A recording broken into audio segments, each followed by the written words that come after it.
go here? I'm bi, actually. Excuse me. Could the ugly, untalented gays please report to the principal's office? Hi, I'm Kurt Hummel, and I'll be auditioning for the role of kicker. Hello! Hey. Welcome to Not So Straight Nerds. I am the not so straight nerd called Luke. I don't know, nerd. Alicia. We'll come back to that in 5 years. Anyways. So what's the vibe? Vibe check? I'm doing good. It's early in the morning. Maybe not that early. It's like 10. Yeah, well, we're kind of on spring break, so it's great. Yeah. I love it. Yeah. I love being able to sleep in. My dogs always get super concerned because they know typically when I get up to let them out, and then I'm just still in bed, and they're like, "So what's happening we gonna now?" do this? Yeah. What's happening? My cat's always vibing. I mean, she'll wake me up so I feed her, even though half the time she still has food. But she's like, "Mom, feed me." She's and a then, problem. She'll go right back, and it'll be fine. She's cleaning right now. She's giving vibing. herself a bath. Well, anyways. But so today we are going to be talking about. Let me let my cat out real quick. Yeah, go ahead. So today's episode, we are going to be talking about season 3 of Invincible, which just finished up in the past week for us. So we are big fans of the show. I didn't watch it when it originally started coming out in, I think it was 2021 was its first year. But that's where it really grew its original audience. It's based off of a comic book.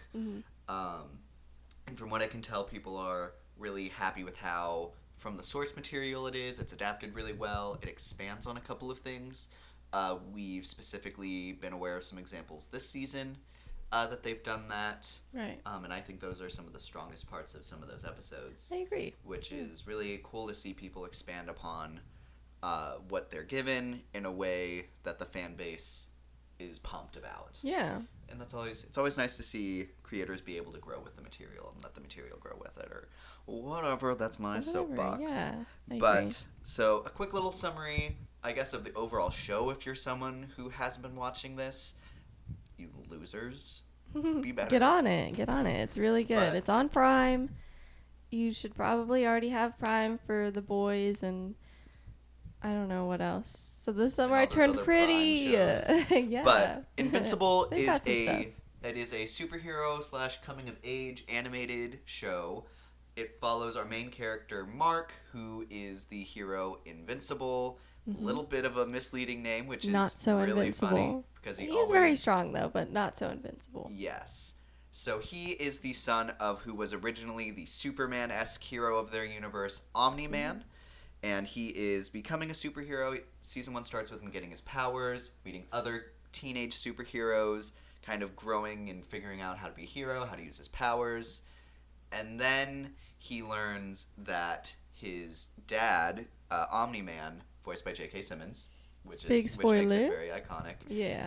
Ooh, big season spoilers 1 spoilers for this. If you haven't seen it, I mean, you can keep listening, yes. but you're going to be spoiled. So you've but been warned. He realizes that Omni-Man is actually an evil alien. He knew he was an alien because that's where all of his powers come from, but he's an evil alien sent there. He ends up killing the Guardians of the Globe, which is their version of a Justice League. And he's basically sent there to prepare the planet Earth to be conquered by this basically evil Superman race. Yeah.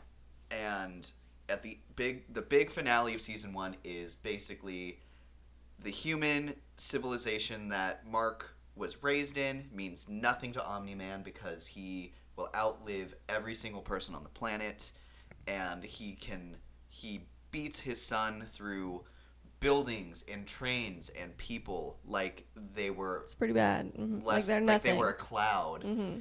And it really. It's it interesting because he's fighting emotionally. his son, and his son, who's trying to stop these horrible things from happening, is fighting his dad, who he's looked up to his whole life, and that's played really well. I still think that continues to be the strongest part of this episode. I think season 1 is borderline a perfect season, right? With the way it plays that mystery of why the dad's doing what he's doing, and him learning how to use his powers, meeting all of these people, the interesting plays on some of the iconic characters we know of. Yeah. The Nick Fury type, Cecil, who runs the Global Defense Organization? Something like that. GDA, I think is what it is. Organization? The Yeah. Global Defense Administration or something like that. Yeah. He's the Nick Yeah. Fury type who just kind of leads these superheroes about. He is voiced by... Hold on... Walton Goggins, who is currently killing an All-White Lotus. That's Rick. I love seeing Cecil. Yes. He's very fun. Another big part of this show is Adam Eve, who is voiced by Gillian Jacobs, I think is how you say her name. And she's great. She's from Community. She's really funny. I constantly forget that that's her voice. Yep. But Adam Eve is really cool. She's this superhero, similar, I would say, to kind of Scarlet Witch, where she's able to manipulate atoms. So she can make things out of nothing. She can turn things into other things. It's like a mix of like Cersei and Scarlet Witch. Yeah. But she's really cool. She's my favorite character. I would say, yeah, my favorite character too. She's a fan favorite for sure. For sure. She's she ended up getting treated her very own well. long episode special after season 1 Yeah. ended, and that I think is another really really great episode. good. And then season 2 goes into Mark dealing with the aftermath and trying to kind of get stronger.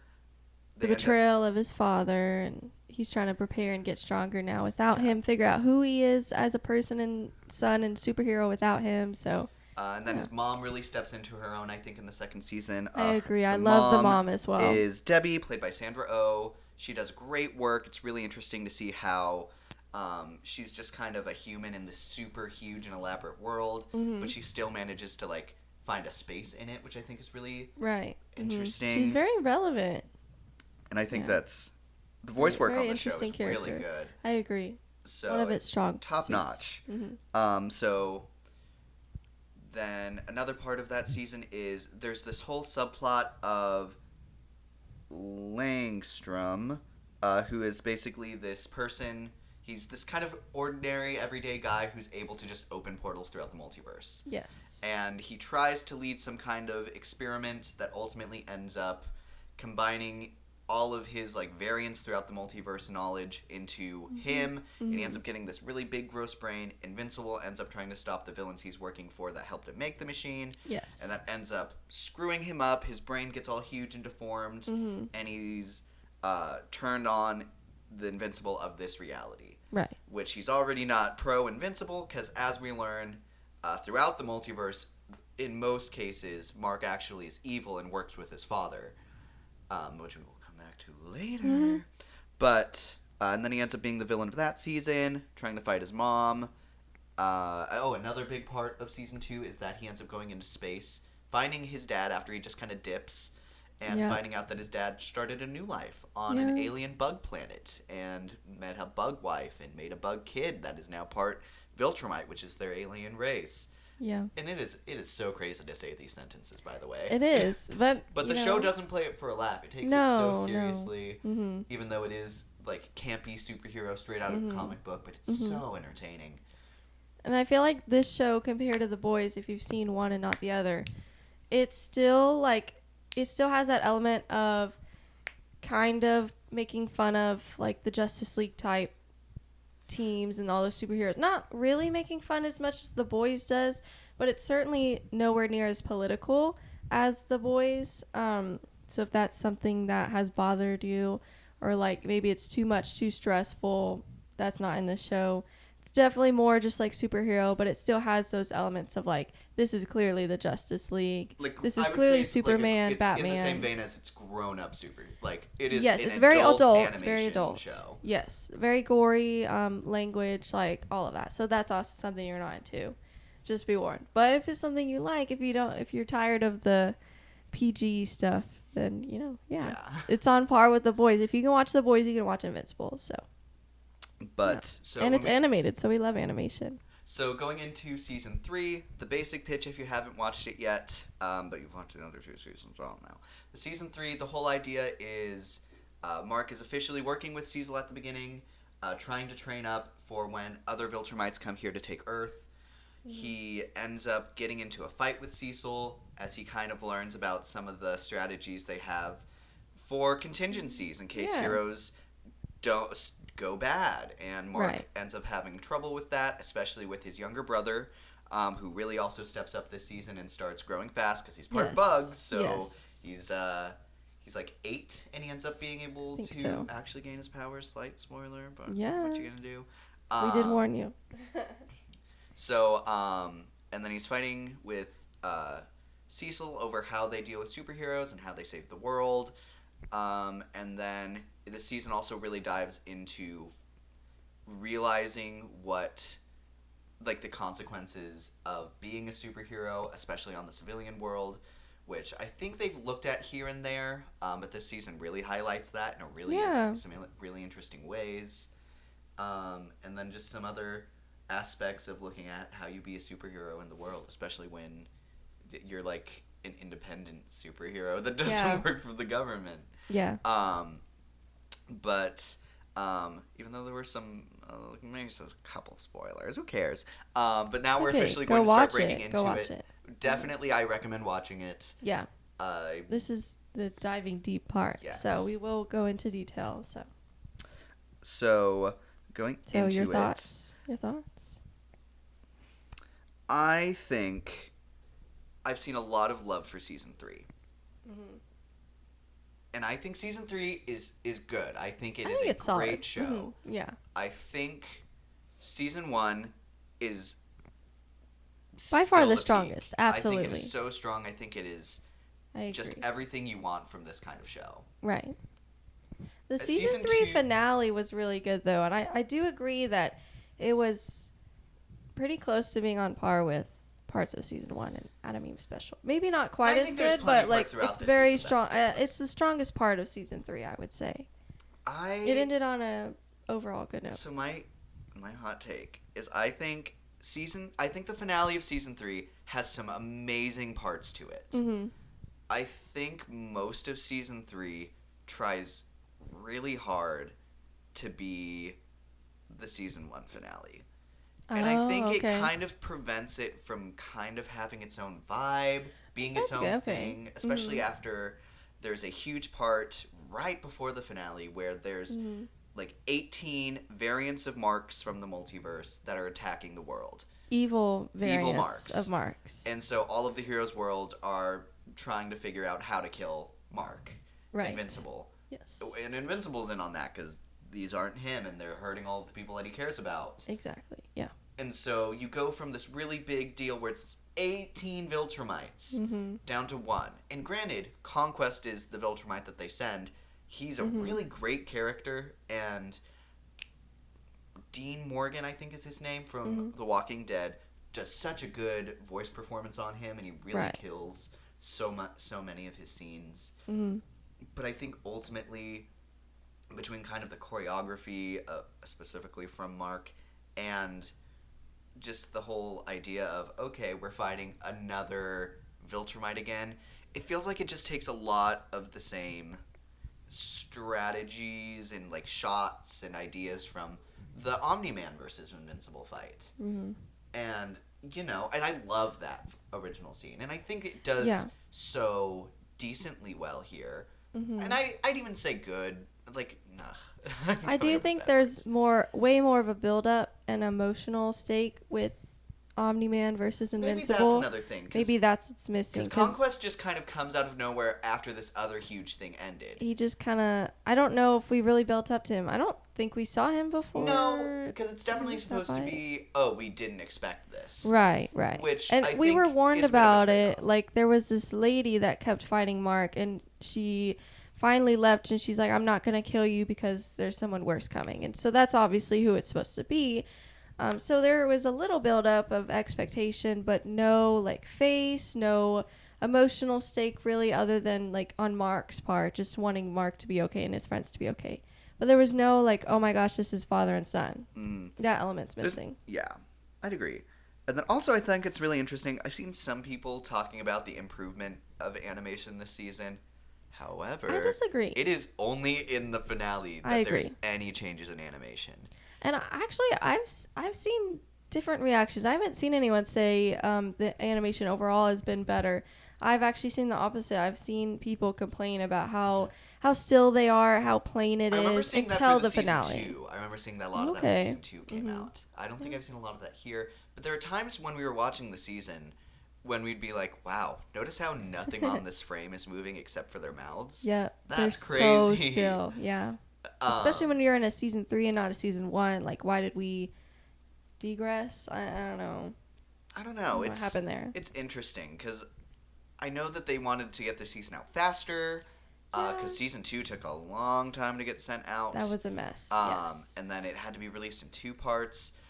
Spoiler alert, I think season 2 is actually like pretty I think the split between the seasons is like the difference between borderline bad season and then the part of the season that they were using to fix the first season. Because I think it made so many mistakes in the first half, and then it almost feels like the creators of the show saw that and were like, "Oh my gosh, we have to rewrite some things. We have to hurry up. Hey, this break that we were gonna put out in the middle, we're gonna just extend that like half a year. Yeah, which was crazy. I don't understand what happened there at all. That was disappointing.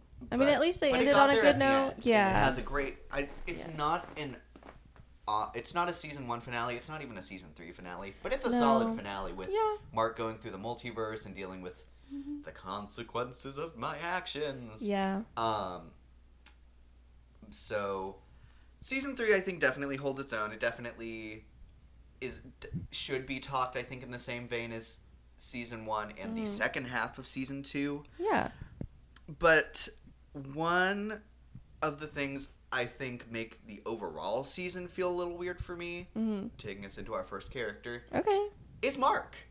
Okay. I think Mark, and he gets a new suit. It's blue now to show that he's sad, I guess. And different. He's just really angsty independent. and angry this whole season, which I feel like he could have been more of in season 2, right after the whole Omni-Man fight, and I think it's interesting that we understand what he's supposed to be mad about, because he's mad about Cecil having so many contingencies in case heroes fail or in case they turn evil. And initially, that's fine. Well, I mean, it's still like, you're invincible. Of course he's going to have contingencies, but I understand the betrayal of, like, he was my friend, and, like, on a personal level, he wasn't thinking about his powers and, like, the logic to that. He was thinking about a personal level, personal betrayal. So that initially I feel like was fine to me until we get to the storylines of, oh, there's multiple me's and they're all evil and they're all very powerful and they destroy the world very easily. And here's another if only someone had planned for this. Exactly. If only someone had a contingency for this. And it's like, it loses its merit. It loses its and I think inherently, validity. It's interesting because I honestly think this whole conversation brings us right back to, I think it was 2016, with Civil War, with Captain America Civil War, and the idea of, should people who have these abilities be forced to be brought into like the government? Should they be forced to self-identify, whether they ask to be this way or not, like registered on a list, and should they just be like controlled, and how preventative should we be with these people with these abilities? Right. And I think it's an interesting discussion in that movie. I think the fan base ultimately drops it to decide which superhero is their favorite. Yeah. But I think it's really interesting on, just because you have powers, how much responsibility do you have to the rest of the world, and how much should the world be anticipating you using your powers for the wrong reasons? Yeah. I think that's hard because in the MCU, in my perspective, obviously you don't want the Avengers to be controlled, especially not by the government of all organizations or people, but it makes sense that you want something in place. I just don't think the Sokovia Accords were the solution. But I also think the argument is, like, you have other superheroes that are always going to be good, and they're gonna stop other superheroes if needed. Like the whole when Wanda turned evil. I mean, that's a whole movie. That is but a whole nother that's a whole episode nother. for us to talk But about. when she turned evil, there was Doctor Strange there to try to stop her, and America. You know, like there's always gonna be someone there, and there's just a lot of problems with the government being able to control what you do. I don't know if it's so bad. Like Cecil, I feel like they made a good partnership because they helped each other out. And it wasn't like Cecil was like, you can't go save this. Or let me see if you can go save them. Cecil's really... He's very laid back, but I still think he was right and smart to have a contingency in plan. Yeah, it's like and that's a huge thing with like Batman, that he has a contingency for every superhero. Yeah. So there's fun examples wherever Batman goes evil in some comic books, and then you just see all the different ways that he goes for all of his friends and how they... Right. And it's fun sometimes, but... Yeah.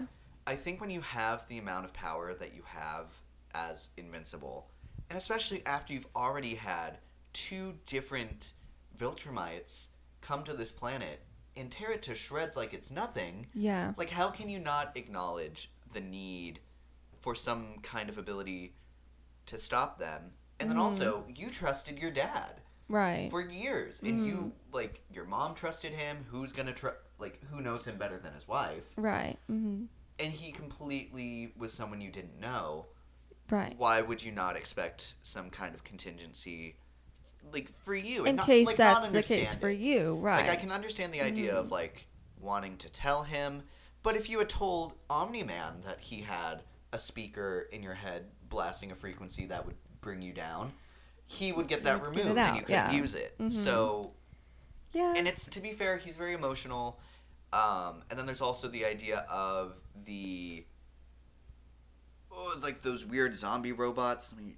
The Animen, I think is what they're called. From the evil person who destroyed William, who like killed William's boyfriend and made him one. And he now works for Cecil and is making them in case superheroes fail or in case we need to use them against superheroes. Right.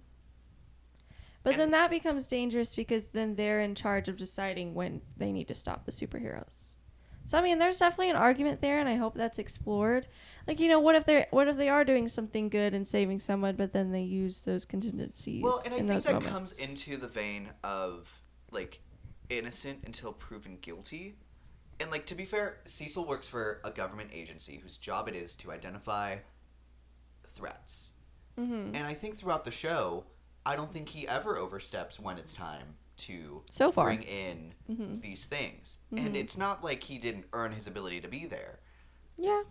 So it's not like he's just some guy on the street who's given this ability to do this. It's something that the government has identified a need for and puts this person in charge of it. So it's not inherently like a thing that I have the power. It's whoever's in this position has this power. And Which then, could be a good thing, or could be a bad thing. but I think it's an important thing because it's like he says, we can either be the good. Cecil says this quote, and there's a whole opening to an episode about him learning this, is that we can either be the good guys or the guys who save the world. And I think, you know, it's the tough choices that he's in the position where he has to make the tough choices. Other superheroes can choose to be moral high ground and keep and like not go for like optimism and like people can change and whatnot. And to be fair, Cecil is also on the side of maybe not that people can change, but people can be useful for the greater good. Because he brings some of these people back who were evil and he gets them on the right page. And so there's a redemption arc to it where if you're not there to see the redemption arc but you didn't think it could happen, you can be against that. And also, I think Cecil is the unsung hero of season 3. Okay. But whatever. I don't love know. Cecil as a character. I like that it's nuanced. I like that there's argument there, and I hope they explore that more. I think in season 3 they mainly just made it about a personal betrayal between, from Cecil to Mark.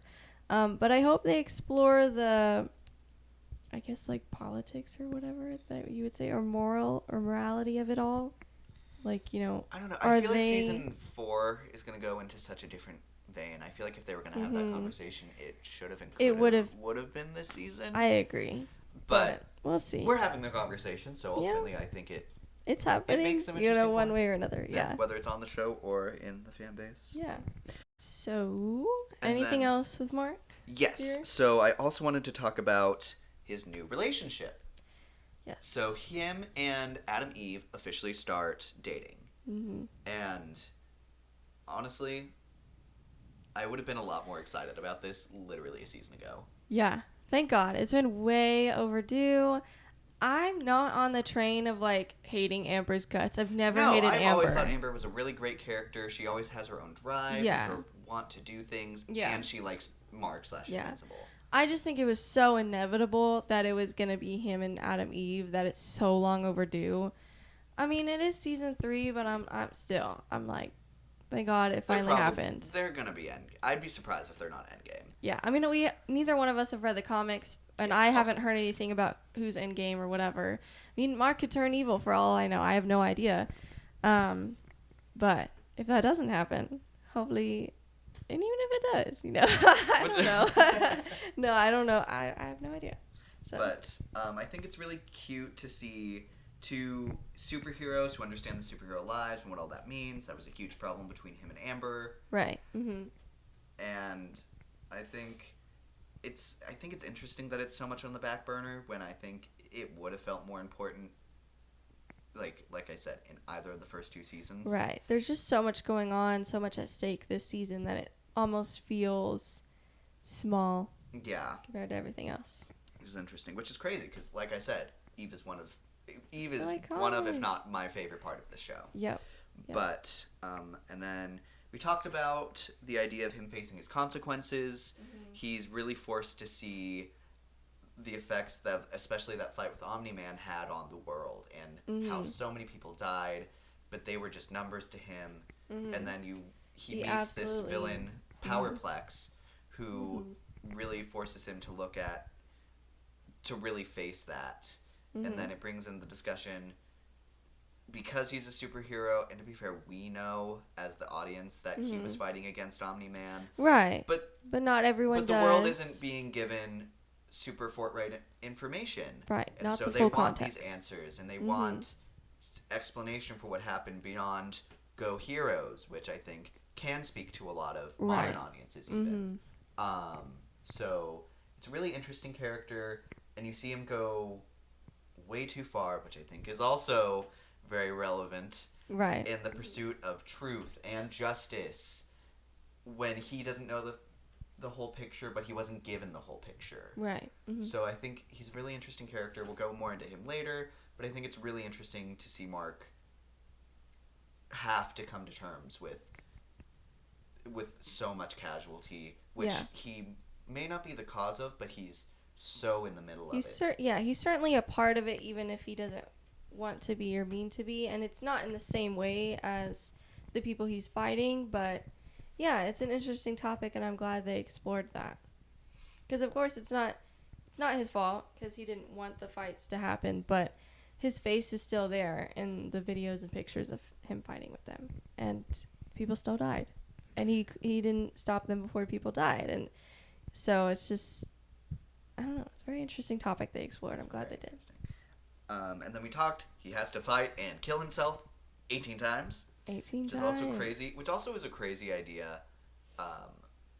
The idea that now he knows who on this planet can kill him, given the chance. Yep. I think that's really fun. And I love seeing the variants. I love seeing the different variations. One looks like Omni-Man. One looks like Mark in prison. One is Mark dressed as a Viltrumite. Yes. And all of these different variants. It's really fun.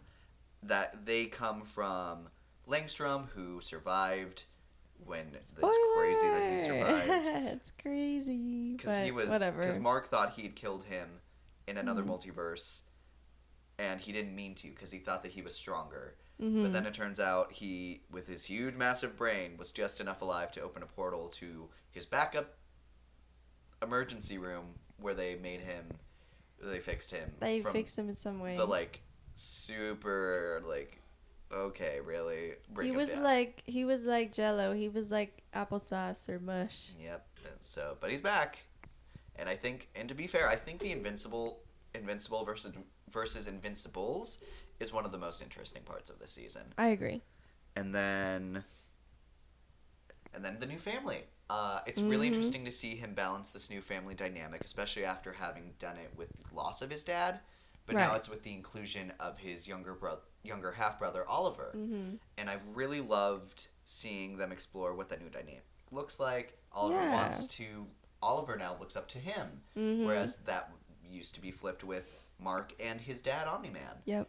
And he has an opportunity to be a better mentor, especially when Oliver wants to get a little psychotic sometimes and question. That kid's crazy. Yeah, and he just ends up killing some people. But what's scarier no big deal. is that he doesn't feel sorry about it. Right. And I think that brings into focus, can you teach the value of life? And as spoken by Sandra Oh, as long as they have some kind of valuable connection to a person, you can connect that even though you don't know this person and you see them doing harm. You don't know that person, and you don't know if they have a person like me who loves you. And what if you're taking that relationship away from someone else? How would you feel if someone killed me? Like, how would that make you feel? And I think that was really, I don't know. I don't know if I've ever seen it put as well, and at least even in just kid terms. Explain it to me like I'm 5, and I just murdered 2 giants. Yeah. You have to say, look at me, and what if they had a mom? What if they had a brother? What if they had, friends? And yeah, and sometimes if they're a psychopath, they're literally not able to see that and have that connection or care at least. But he's a little crazy, but I wouldn't say he's a psychopath by any means.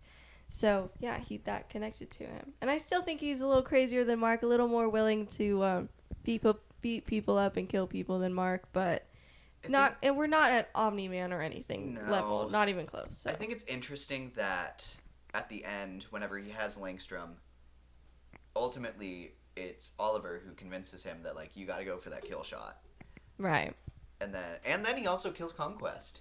So I think there is a little bit of a kind of bleed between the two brothers. I agree. They're kind balancing of influencing each other, which is very each other out. Which is very true to life. Yeah. But another thing I also wanted to touch on with Oliver is I really love the look at a superhero blended family. And the idea of, hey, this kid is dad's from his next marriage after he literally said that he looks at you like a pet. Right. But we got to do something with him. And Sandra Oh's character, why do I forget her name? Mommy Invincible. Mom, what do you mean her name is Mom?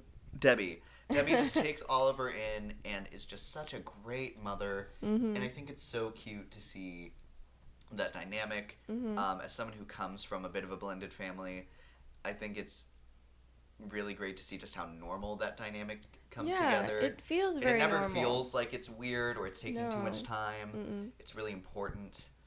There's no really resentment there either. For sure. On any side. Yeah, it's just they're a normal family and they all have the normal family issues nice. And love and respect for each other. Yeah. And I think that's really great. And then also Debbie gets a boyfriend who's forced into this. And I think Paul, what's his name? Paul? I think so.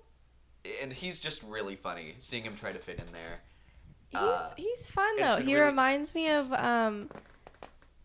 I think his name is also Paul in Percy Jackson, the guy that Sally, the spoiler I guess if you haven't read book 3, I think it's Paul Blowfish or Blowfish or something like that. He has a weird last name, but she gets a boyfriend and it has a very similar dynamic to me. He's just a little guy and he's just there and he doesn't really understand the world, but he's there to support it. He's like, yeah, you're, invincible and you can kill a bunch of people and you're super powerful. And I will sell houses. Yeah, and also houses. So, and my other son is also purple. Or, if they were. Yeah, and it's really... The other kid is also really purple, nice to see him have those conversations and bring them up to his partner. It's I brought up selling houses when he's telling about how he saved the world. Yeah. And I love how Debbie sees value in what he does because what they do is important, but that doesn't make what you're doing unimportant because someone is finding a house to raise their family in. And I think that's a really healthy way look at a relationship and not and like treating people as their own, as the center of their own world, and making sure that they acknowledge that and in a super respectful way. I really love that whole part of this show. That's always been a really good part of the show. The family dynamic has always been very interesting when it's unhealthy or versus healthy. So, same with the Adam Eve's family, which we can get into right now. My quite, next character. Quite the opposite dynamic, but still very interesting and well done. It's harder to watch. It's done very real. It's done very real. It's very sad, very frustrating. Aggravating, yeah. Yeah, frustrating to watch Adam Eve go through. And, you have those moments where you're like, why doesn't she just leave them behind? And a couple times she does, because they kind of force her to. But also just like the mom not being like the dad. It's just very interesting to me. Yeah, it's interesting to see the mom kind of be trying to be the peacekeeper between two immovable objects, which is Adam Eve being herself, being free, being young and able to explore a superhero identity and who she wants to be, compared to this dad who is overbearing, who is like, I know what you need to be. And if you're not what I think you need to be, then you're a problem. And you're not and my now daughter. Here you are putting doors, you're horrible. Like, just a horrible and he's father just a figure. Yeah, horrible man in general. But it's very real. I've known a lot of people who have parents like that. I mean, there's this. I don't know if you saw it, but I saw this on Twitter. One of the comic pages. It hasn't happened yet, but he has a conversation with Mark, I think, and then somebody else is there too, I think, where he's like, I think he's talking about Adam Eve, and he's saying like, is she fresh? Like, when that's exactly what you think it means. Like, is she fresh? Like, if y'all get married, like, is it going to be enjoyable for you? Because it was enjoyable for me and my wife. I mean, it's just horrible, disgusting dialogue when he's talking about the two who you would think most important women in his life. And that just goes to show how horrible he is. Yeah. And Mark's just, totally disgusted by it, of course. But he's a feminist. Mark, just to clarify. But yeah, it's very hard dynamic to watch, very frustrating dynamic to watch, but I also very important one. It's really important. I think that because people go through that, so can see themselves in Adam Eve for a variety of reasons. Maybe there's people that will see themselves in the wife too, which I think that's just important, just as important. So, but another big thing that it's not a big thing, but it really struck with me is Eve is going to college now. Yeah, for architecture. Eve. And I think that's just I love that for her. Like to see her expand on skills that help her as a superhero, but hey, you can also just be an architect. You could be a I think it's really interesting to see her continue to try and find a balance between a human life and a superhero life. Yeah. I think she continues to really be killing it on that aspect. He's killing it. Especially after I think season 2, the first part of season 2 really made her look dumb, when after season 1 has made it very clear that she's very capable, very independent, very strong-willed, very creative and smart. So it felt really weird to see her constantly failing, which I think there's a way you can have her fail and not look dumb.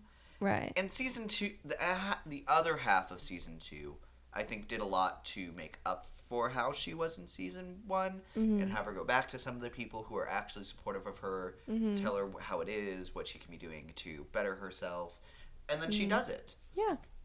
Which I think is super great. So, and another great thing was her and Mark starting that superhero defense business for the superhero villain prison, which I think was also a really great episode for me. I agree. I really liked that episode. I liked that idea of just, it almost felt normal. Just, that sort of, it felt like, I think this was the beginning of Civil War, where it was like Cap, Falcon, Scarlet Witch, and that was, it felt like that. It felt like just them, a team dynamic. And them just fighting a normal day, not a Thanos, or what's the guy's name? The finale guy? Conquest? Conquest. Yeah, not a Conquest, just a normal Just a normal Just mission. casually fighting a dragon. Yeah, but it did feel more normal, and so I liked that. Yeah, and the whole prison, and I think the whole subplot of the evil villain ring, I think is also really Right. interesting throughout that episode. Super loved it.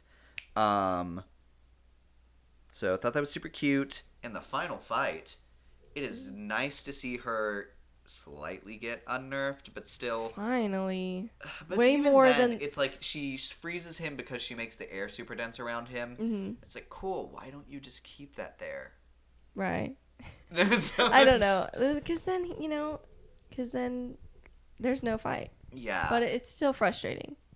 It is hard when you have a super powerful character, and how do you make their combat? and they're not the main character either. Also Because Loki, she's more powerful than Mark. She's not like more durable She's not as or strong as Mark, yeah, but she is as more powerful. Because More- yeah. he's just at the end of the day, he's strong and durable and can fly. and can fly. Well, she can fly too. So, yeah, it's hard to do that. But I mean, I feel like, especially by the end of the season, she felt like just as much of a main character as Mark. So, Yeah, I imagine them But being the in the show's relationship not called will help Adam Eve, her so it's keep hard. keep her in the sphere of the big stuff going on, which I think Yeah. will help. I think they need to keep doing that. Another thing, that entire fight, I was like, cool. Conquest has a metal hand. Want to Want to take that off? turn that into water or something? Yeah, you want to destroy that? Turn some it way? into a squeaky glove, Yeah, that would be fun. I don't know. I was kind of distracted that nothing happened with that when I think it was right there to happen. Yeah. And then I mean, it it looks eventually like got she's destroyed, dead. but and then it looks like she's dead. That It's very sad, and everyone was at the edge of their seat, like, "No, you better not kill. You better not actually do it. I You better would've not kill been her. so At least not upset. then. She needs a minute. And then I hope she never dies, but if she does in the comics, I hope it's not soon. Better But than we'll White see. Tigers. Anyways, That was the last episode. but 2 episodes, maybe. Yeah, 2 episodes. and she broke the block on her that prevents her from reorganizing living matter. Organic. Yeah. So that was really That'll cool to be see. interesting. We'll explore that more in season 4, surely. So, but that just makes her more powerful. So then, Yeah. what's the argument now? She's always gonna win fights versus Mark. So we'll see. So, but Unless she's nerfed. yep, she's always nerfed, and Yeah. that's kind of what you have. It's kind of like what would a Scarlet Witch look like on a typical Avengers team now? That she Right. can do anything. Literally anything. So, and I think it's Yeah. unfortunate when you have a character get to the end of their power growing arc, because then it really limits what you can actually do with them. That doesn't take Yeah. 5 seconds. Mm-hmm. But overall, still love Adam Eve. Mhm. Oliver, we've touched on him a little bit. Oliver. Little brother energy, trying to see him fit in. He's purple, but he's still trying. And there's still Mm-hmm. people who see this purple kid and just treat him as Yeah. a kid. Mhm. I liked that dynamic. It's Some really people treat cute. him as weird. Some people treat him as normal, and I think that's And that real. honestly, that is just being a kid. Yeah, that's true. But we talked about blended families, and he's a little psychotic. He killed the Mahler twins, which I did not see. He's just I did not put that on my bingo He's card because just I a played little it for so guy. long. Well, I mean, it is different. I mean, who knows what Mark would have done if he got his powers that young? He had so much more time to grow as a person and have values and learn the value of life before he got the capability to easily take it away. Yeah. So, I don't know. but then That's interesting. Another interesting thing they brought up with Oliver's character was when he chose his superhero name, he chose Omni Kid. Yeah. And then everyone in the room goes, Oh. "Oh." So we'll see. But I mean, isn't Omni-Man still out there as far as we know, right? Yes. So, but the thing They is, keep talking about that they're going to execute him and then they never do. So, because because they haven't done anything with him. well, he Season escaped, 4. 'cause they have to Yeah. wear the news. Mhm. But I think with Omni Man, with Omni Kid, and Maybe he's being he why needs does to everyone see- still hate my dad? I think he needs to see why. Maybe.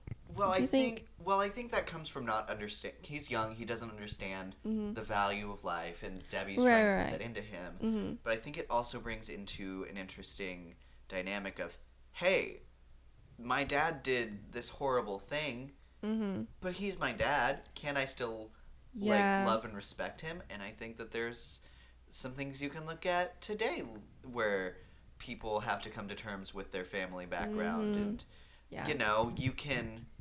And it's also different when you've heard about it and not experienced it in a way where he tried to kill you and almost did. So, you know, it's way different when you hear about these horrible things. It's like Mark not fully, in a way, it's like Mark not fully understanding the gravity of the situations where thousands of people get killed, because at some point it just becomes a number.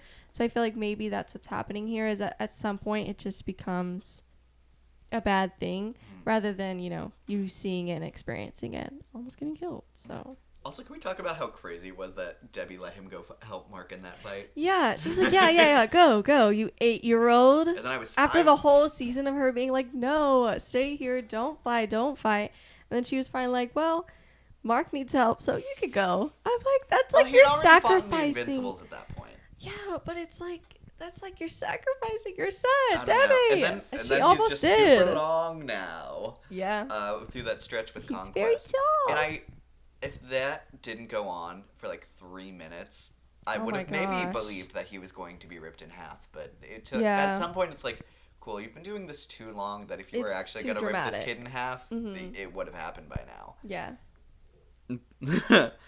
But yeah, Oliver was certainly an interesting part of this whole season. Yep. Sometimes I think he was really great. Sometimes I think he fueled some conversations, which is what you want. And then we saw Yeah. Cecil.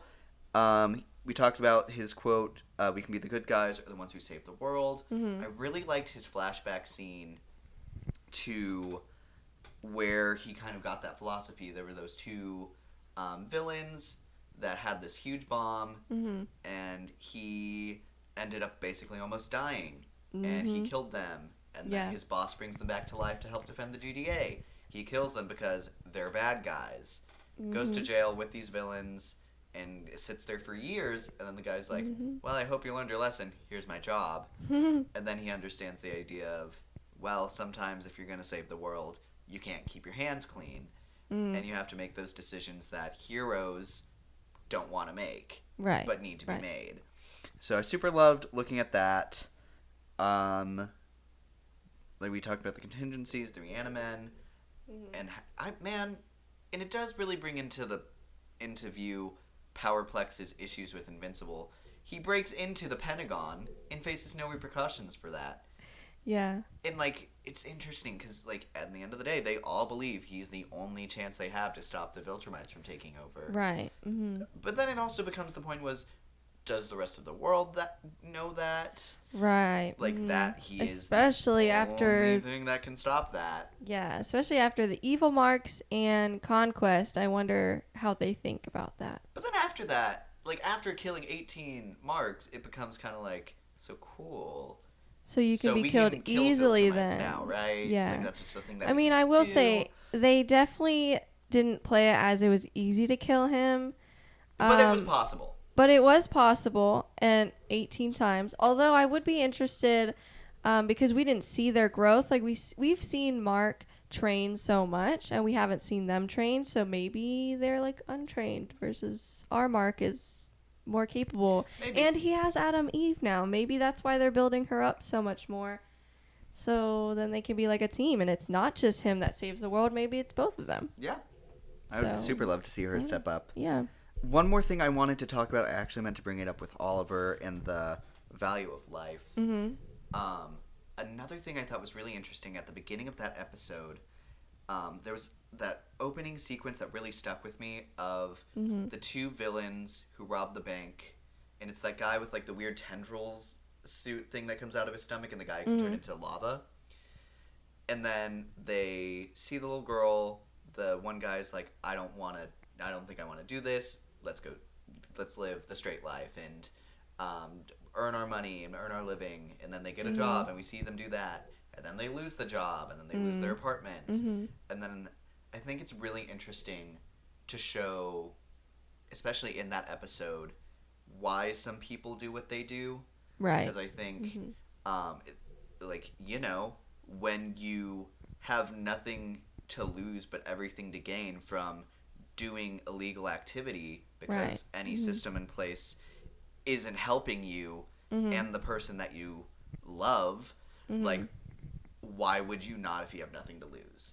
Right. And I think that being at the beginning of the episode, when I was watching it originally, I was like, this is really cool. I wonder why this is here. Mm-hmm. And then it ends with Oliver killing the Mahler brothers. Mm-hmm. And I think that really brings into the idea of, well, I guess we never really learned why the Mahler brothers were doing what they were doing. Yeah. Who knows? Maybe they had somewhat what of a reason. drove them to that. And I think that's a super, I think it's relevant idea. And I think it's really underplayed in the episode, considering that's so what it's, like, the discussion it's meant to start. And I haven't really heard anyone talk about it.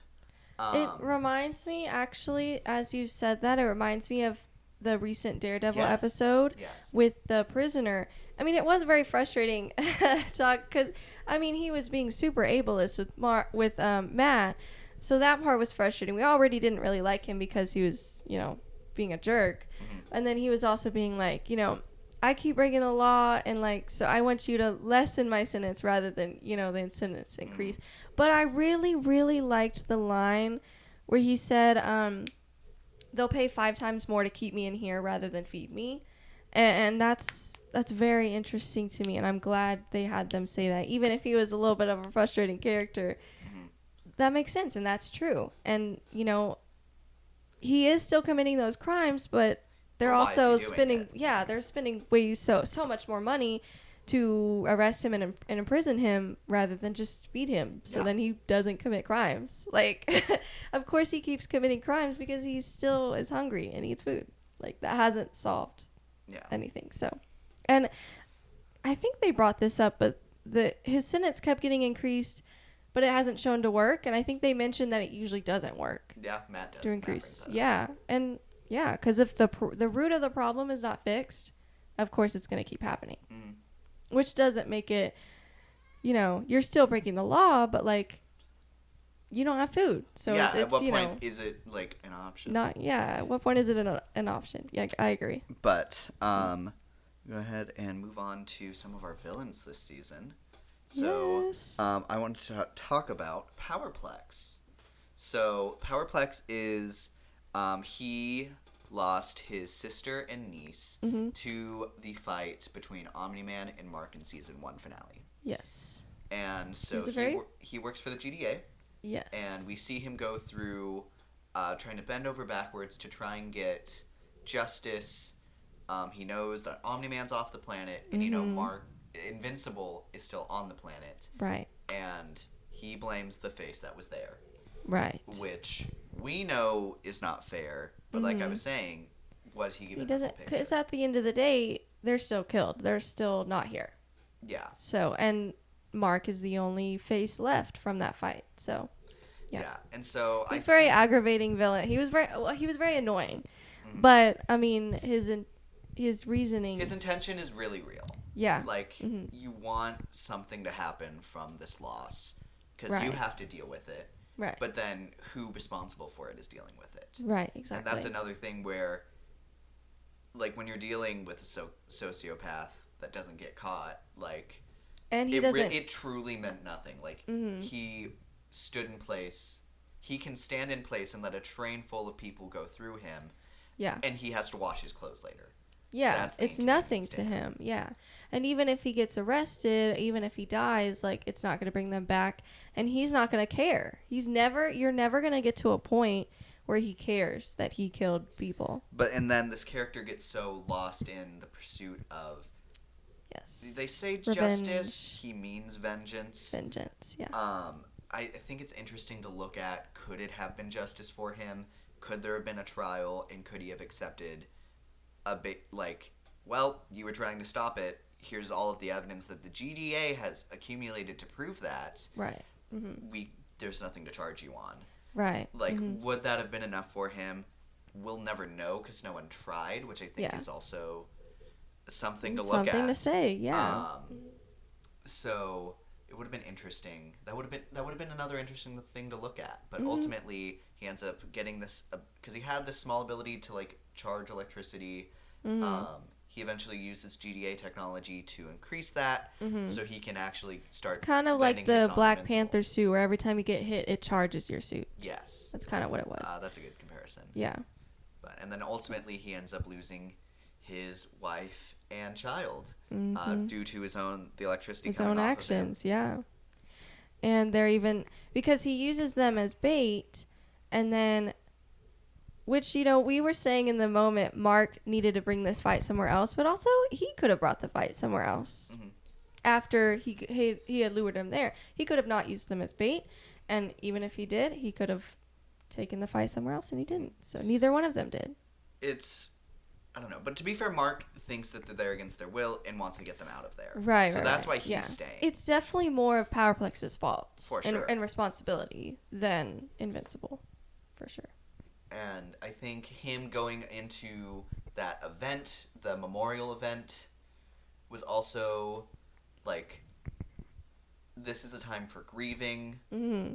Like, if this is a conversation you want to have, like, Let's have you're it.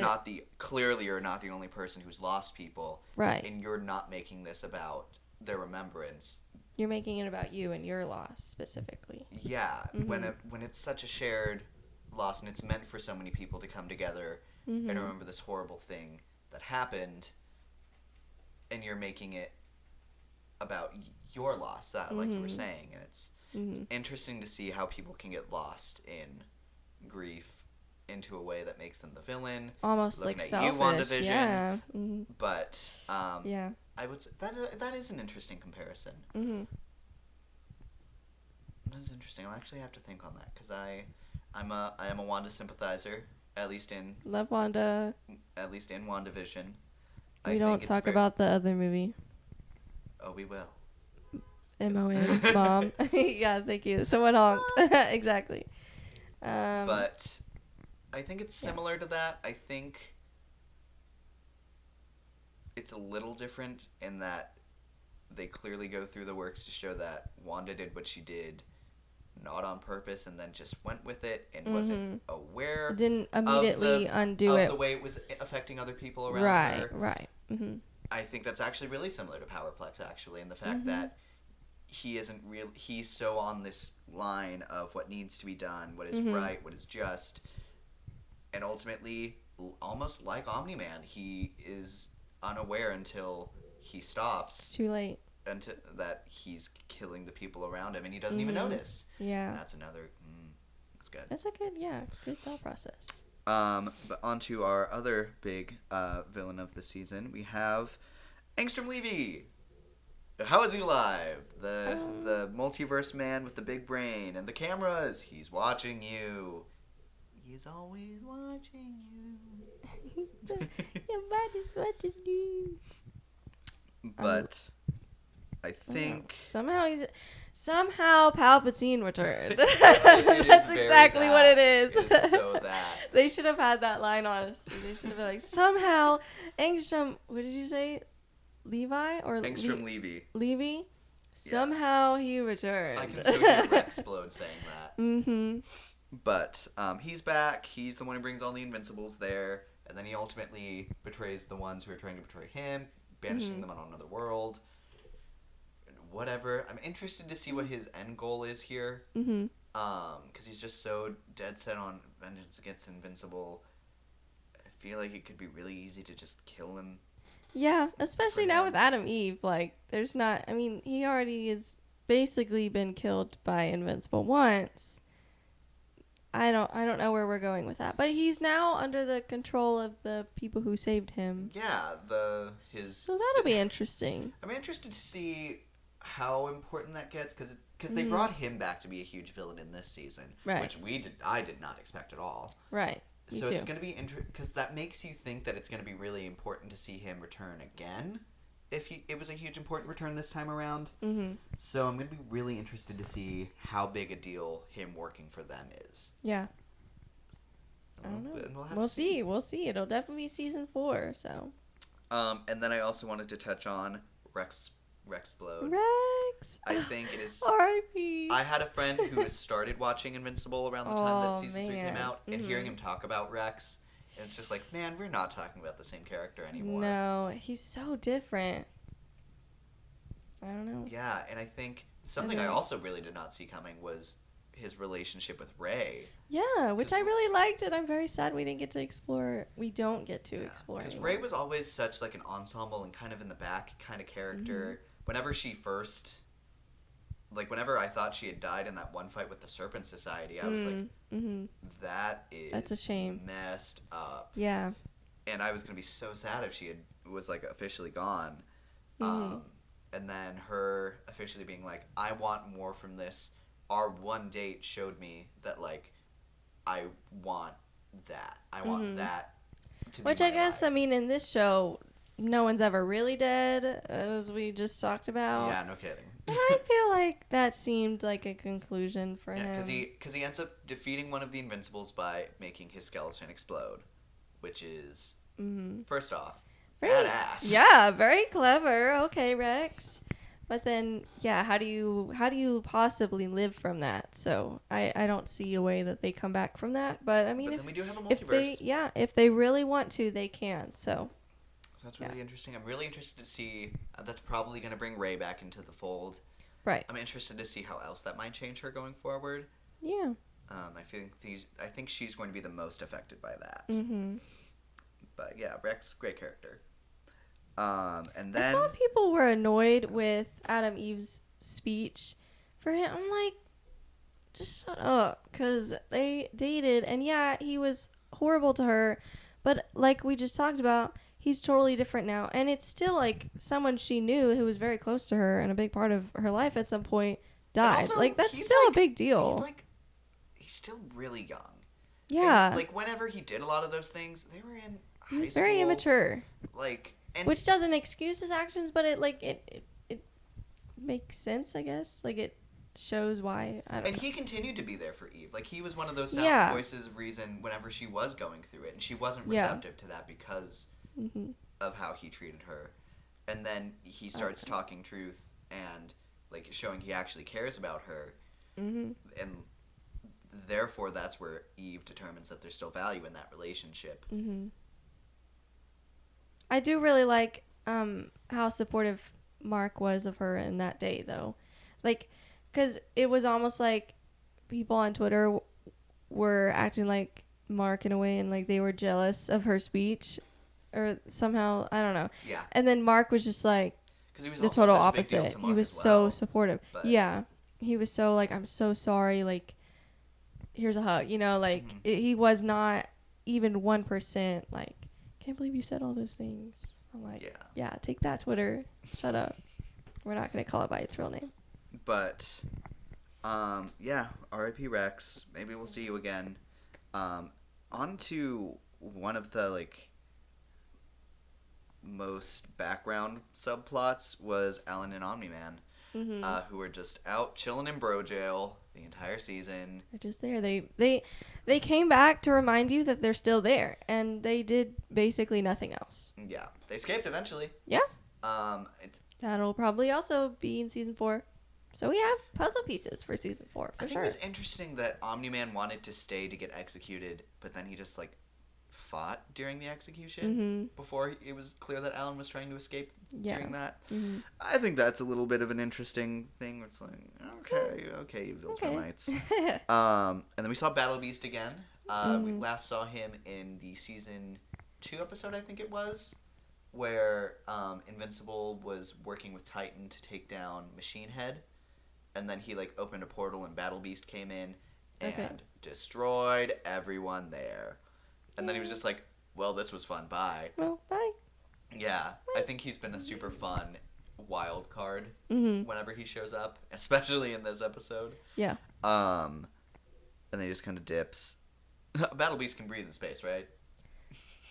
I don't know, man, I guess. But ultimately from this whole subplot, we learn that There's less than 50 Viltrumites. pure-blooded Viltrumites, and I think It's interesting. that's good for the story because that shows that this is clearly a number that is manageable by the entire universe to take care of.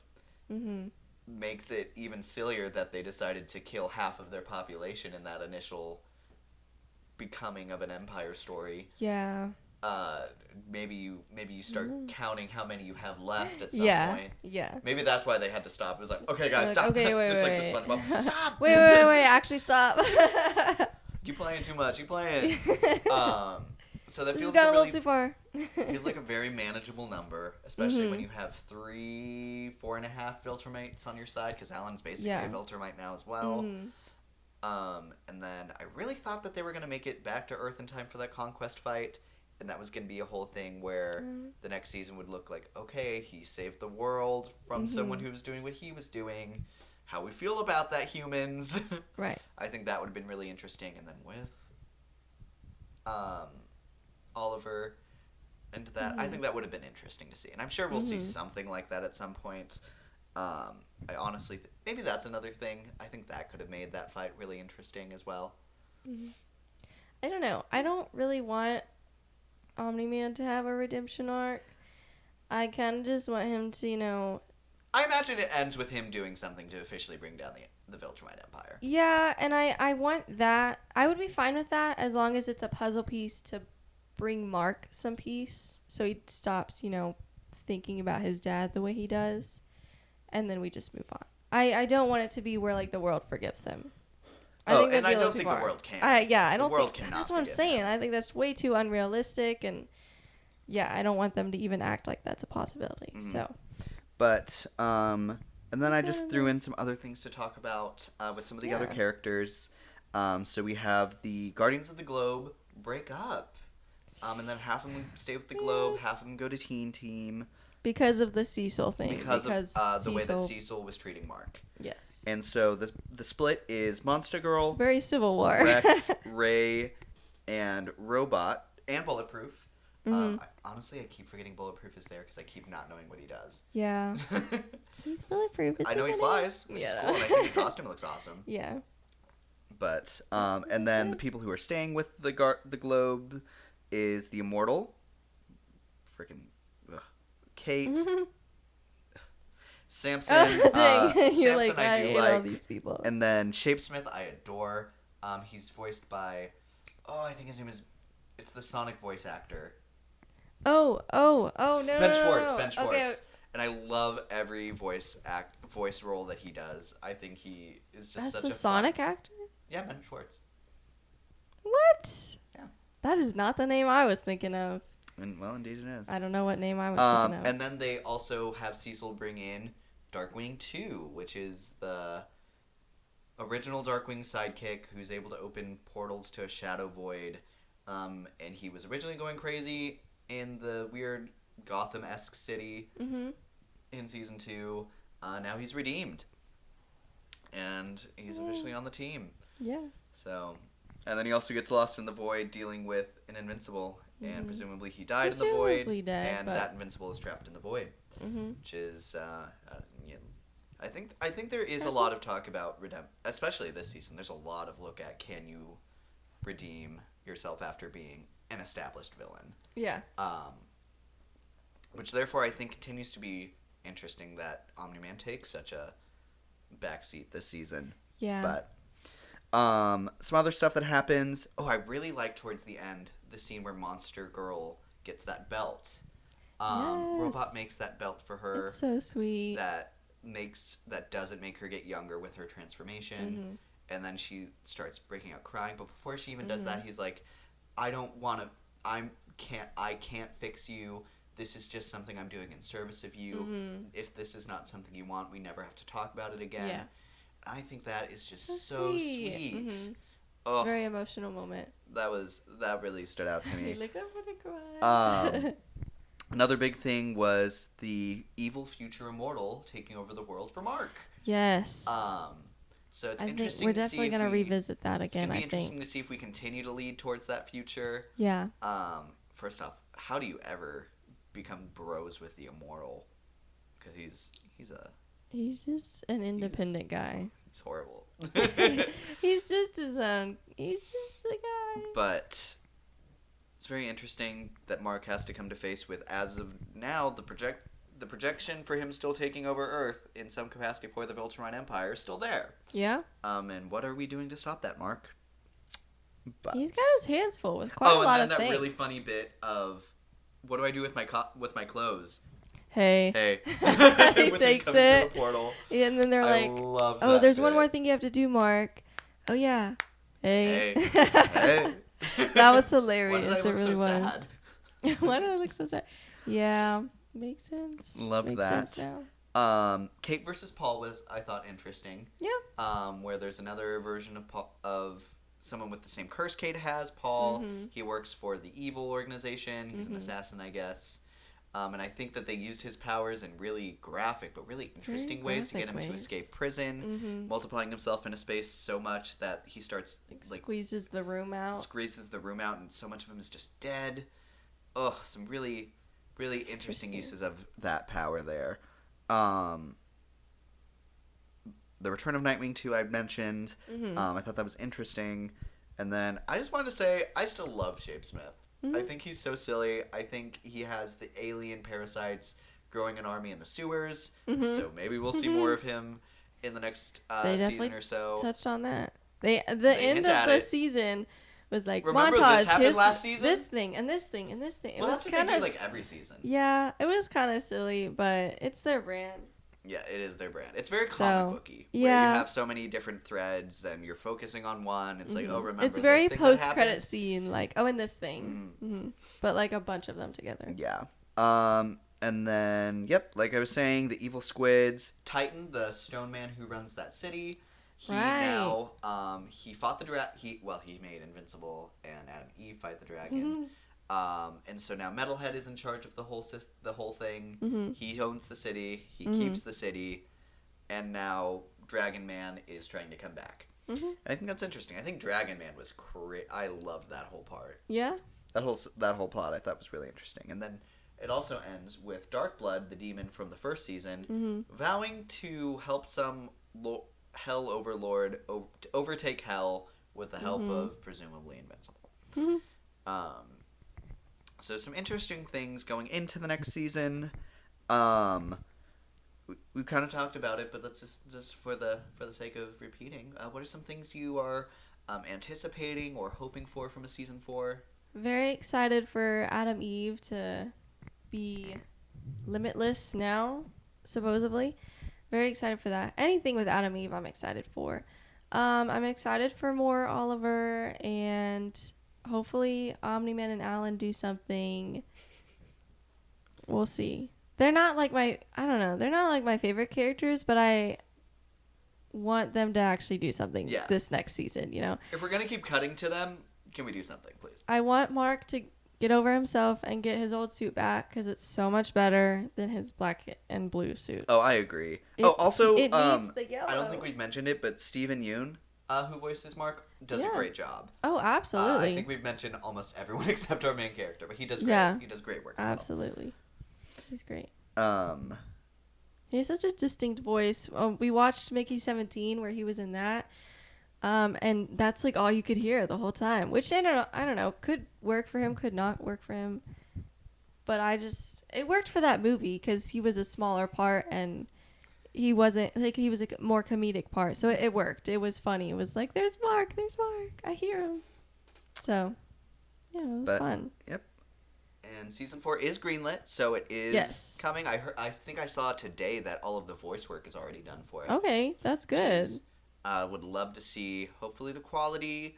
They should take some extra time on the animation. A little bit. I don't know. It's I don't want bad. another season 2 gap. No, it's just very simple. But if you wait and don't split your season over like a whole year, then I'm okay waiting an extra year if we get the full thing, and it's good. Sure. Like Beyond the Spider-Verse, they can delay it all they want as long as it's good, and we know the animation is going to be good because it's always good. But yeah. So overall, I also brought up the reception. Because obviously a lot of audiences like the season 3 a lot. Yeah, and they're calling it like the most brutal season. Yeah. Which I definitely would agree for. Seeing some of those scenes of like a kid holding his dad's hand and then he doesn't have a hand and a second later. Having to see a dog go through something like that. The wife and the son of Powerplex dying. That was very brutal, definitely brutal stuff. Yeah. So overall, Ooh, and Adam Eve, like, Oh, breaking yeah. her leg, and then, like, the whole 1-2 punch from Conquest. Ugh. It was very brutal. I agree with that. So IMDb gives the overall show a 6.7 out of 10. I think for the overall show, like, all 3 seasons, I feel like that's a little low.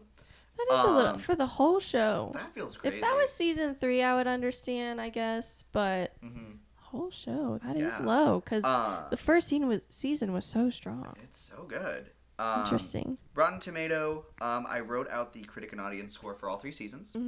So as you can see, season 3 has 100% from Dang. critics, and so does season 2, which honestly, from both of those, I think that's crazy. Shocking. Because season 1 doesn't even have a 100. It has a 98, It has a 98, but still. and I think I can't fathom that. Wow. So I'm glad the critics are loving this. Okay, I good think for it them, I definitely guess. It brings a lot of respect to adult animation. That is and true. it makes it way more mainstream. Because it's actually on the Nielsen list. Yeah. Season 2 made the never made the Nielsen Nielsen list. And season 1 did, but that was when the Nielsen list was still new. I Yeah. don't think people knew how important that was. But now season 3 with its first episode, I guess, did it drop 2 or was it just 1? I want to say 2. However many I don't dropped know. the first week it released, it made Nielsen. Yeah. Tracking about where I think I think we're about where Agatha did whenever it Okay. first started charting. Yeah. Which is not a horrible place to be, especially for superhero content right now. Which I think there's a lot to watch. But audience score, season 3 was 93, season 2 is 89, and then 93 for season 1. So, That's a little more I accurate. respect, because I think there is a clear quality dip with season 2. Yes. And That's I a think little more season 3 realistic. course corrects really well from that. Yeah. I think it just still has some minor tweaks, I would say, to get to where season 1 was. I think it's very possible to get it to season 1 again. And I'm really looking forward to seeing these characters again in another year or so. And seeing what other kind of characters they bring in, what other concepts. Because I think this show is super clever in the stuff they talk about and the kind of heroes and action that they do. So Yeah, I'm excited. this was super Let's fun. see. Definitely one of the most fun shows that we've watched this year. It's also been a little bit of a slow year Well, it's a great weekly show when Yes, some it's others such a are great not so weekly much. So, especially, Yeah. I would say this compared to Daredevil right now. yeah. Like, because Daredevil is clearly based off of a binge series model. It needs to be binge. Yeah. I'm very excited for all the episodes to be out because I'm going to rewatch it as a binge and see if that improves my experience. And I think it will. I think so, but this show is great as a weekly. I agree. That one, White Lotus, forever, however many seasons they have, keep it as a weekly. It's great. It's great. It gets people talking. Honestly, So. let's just bring the Invincible people to the White Lotus and see what happens. All right. More brutal deaths then. Okay. And then you're going to have incest in Invincible. I don't know if I'm ready for that. But It was a literal shudder. anything else before we? No, I think that's great. That's our thoughts. Let us know your thoughts. Yes, absolutely. What And you if agree you haven't, with, what you disagree with, if you and still watch haven't it. been convinced to watch Invincible, then Then what are you That's doing? tough. You're way behind. Go watch it. yeah, So. definitely. It's and it's so all worth out. All watching. 3 seasons are now fully out. So On Amazon Prime. Amazon Prime. But yeah, until Watch the Summer I Turned Pretty and The Boys while you're at it. So Oh, if you like Invincible, watch The Boys. yes, That absolutely. is it's a really Also, what are easy you doing if shift. you haven't seen The Boys by now? But it's fine. But we're gonna go ahead and call that a day. So thank you guys so much for chatting with us. Like we said, please let us know any thoughts you have. And what are you watching so far this year in 2025? It's been a slow year, so we want to know. Yeah, Invincible's been a good. Not so slow for TV, I would say. It's had a lot. It's had Severance. You still have Abbott Elementary since You're October. right. It's my I know fault. I'm just he's not behind watching on them that. 'cause I'm behind. You have Daredevil. You have White Lotus. Yeah, tell me what Harley I'm not Quinn. watching and what I should watch. Yeah. But yeah, bye guys.